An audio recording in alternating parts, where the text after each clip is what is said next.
Awake my heart. Transfiguration through prayer. And as he prayed, the fashion of his countenance was altered. Luke 9:29. When we survey prospectively our Lord's life on earth, 7 preeminent events stand out like successive mountain pinnacles.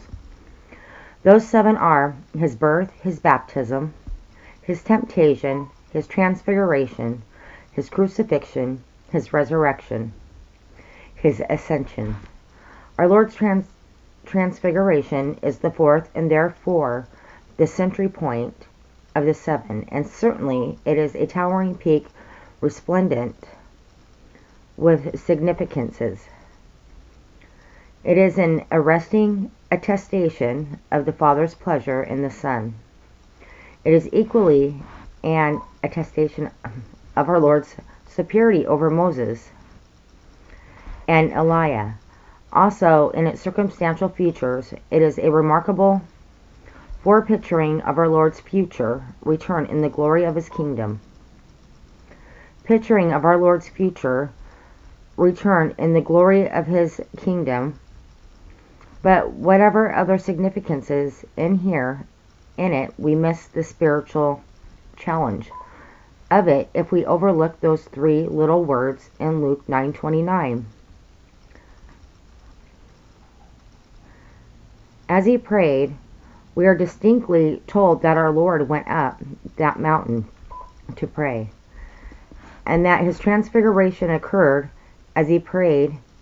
What happened to our Lord suddenly and objectively may happen in ourselves, spiritually, gradually, progressively, if we are much in prayer with the transfigured Lord before our inward eyes.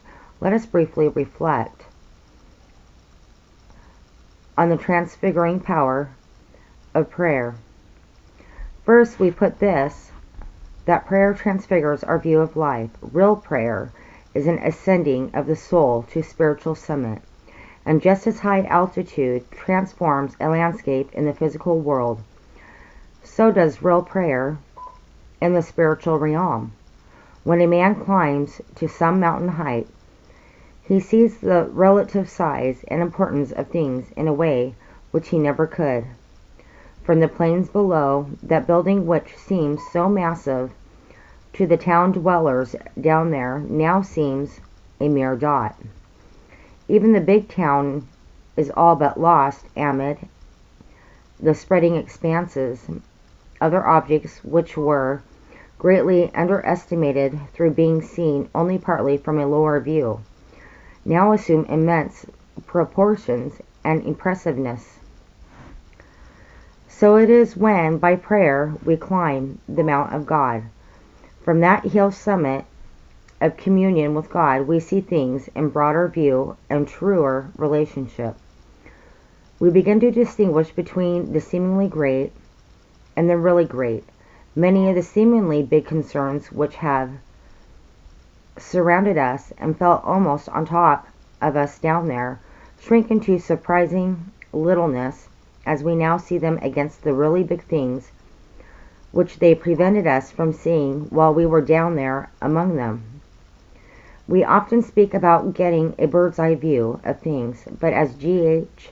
Knight says, from the mountain of secret prayer we get a God's eye view of everything, and it is marvelous how that makes many great things look small, and small things great, how all mere worldly ambitions look surprisingly poor, and heavenly ambitions the only ones worth having.